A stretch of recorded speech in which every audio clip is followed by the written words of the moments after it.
देखिए आदरणीय श्रोतागण, आयुर्वेद के संदर्भ में विलक्षण अत्यंत उपयोगी दुर्लभ जानकारियां आपके साथ साझा करते रहते हैं। तो उसी कड़ी में एक और जानकारी आपके साथ साझा कर रहे हैं। आयुर्वेद आयु के हित में क्या है, आयु के अहित में क्या है, तो इन सभी विषयों का एक वो है, ग्रंथ है आयुर्वेद, वेद का उपवेद है। तो जो भी आयु को बढ़ाने वाले वो हैं, प्रसंग हैं, या आयु के हानिकर क्या क्या चीज़ें हैं, तो उन पर जो प्रकाश डाला गया है विभिन्न ग्रंथों में, तो उसको भी आयुर्वेद की ही व्याख्या समझनी चाहिए। एक शास्त्र को जानने के लिए अनेक शास्त्रों का फिर अध्ययन जब हम करते हैं तो विषय और स्पष्ट होते हैं। तो देखिए, भीष्म पितामह है, युधिष्ठिर को बताते हैं कि क्या आयु के हित में है और क्या आयु के अहित में है। युधिष्ठिर सवाल करते हैं, प्रश्न करते हैं कि पितामह है, आयु घटाने वाली चीज़ें क्या हैं और आयु बढ़ाने वाली चीज़ें, बातें क्या हैं। तो भीष्म पितामह कहते हैं कि आचारा लभते ह्यायु, कि सदाचार से आयु बढ़ती है और जो दुराचार है उससे आयु घटती है। और साथ ही स्पष्ट करते हैं कि जो पराई स्त्री है उसका आलिंगन करना या उससे संपर्क करना, इससे आयु की हानि करने वाली कोई भी बात संसार में नहीं है। यानी सबसे ज़्यादा आयु की हानि इसी से होती है। तो ब्रह्मचर्य के पालन से आयु बढ़ती है। यदि गृहस्थ हैं तो भी ऋतुकाल के अनुसार व्रत कर और वो ब्रह्मचारी रह सकते हैं, और गृहस्थ की भी इस रूप में ब्रह्मचारी संज्ञा है। तो इसी उसमें आयु को और किन किन प्रसंगों से आयु घटती है, किन किन बातों से आयु घटती है, तो उन पर भी प्रकाश डाला गया है। तो वहाँ स्पष्ट उल्लेख है कि अपना जो मलमूत्र है उसकी ओर कभी नहीं देखना चाहिए और खड़ा होकर मूत्र का त्याग नहीं करना चाहिए। इन क्रियाओं से आयु घटती है। और इसके साथ ही जैसे तिनके चबाना, मिट्टी के ढेले तोड़ना, एक पैर से दूसरे पैर का घर्षण करना, उसको रगड़ना, तो इन सब से भी आयु घटती है।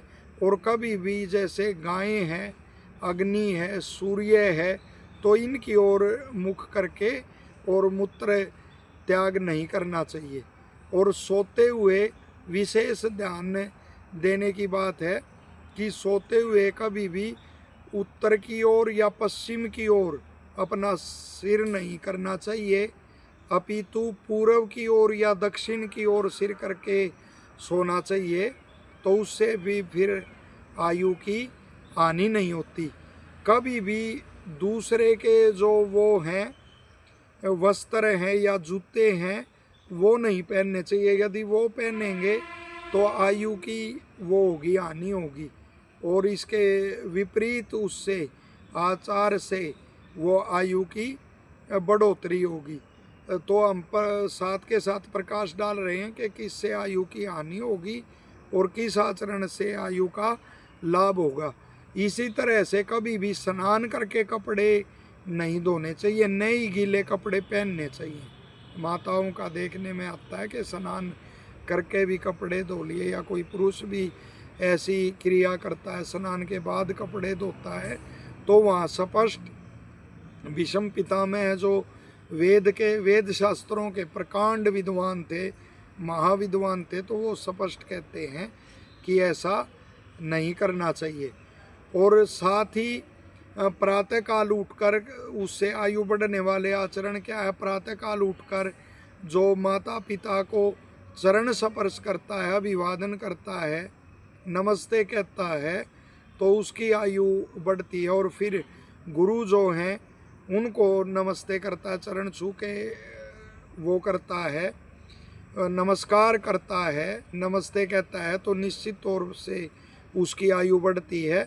और साथ ही कहा गया कि दोनों समय जो संध्या करता है ईश्वर का विधिवत सच्ची ईश्वर की उपासना करता है दोनों समय।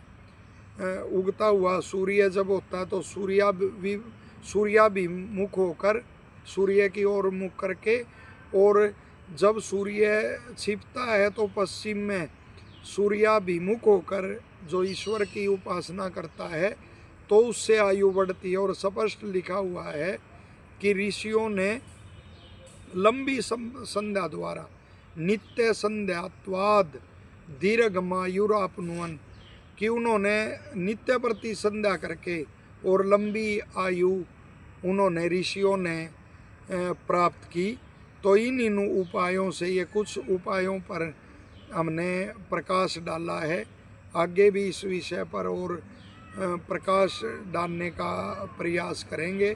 तो इन उपायों से आप आयु बढ़ा सकते हैं और इसके विपरीत जो आयु के घटाने के आचरण हैं उनका सेवन नहीं करना। आशा यह जानकारी आपको उपयोगी लगेगी और लोकहित में आप इसे ज़्यादा से ज़्यादा शेयर करेंगे, साझा करेंगे। आप सबको स्वस्थ रहने की, सुखी रहने की शुभकामनाएं। धन्यवाद।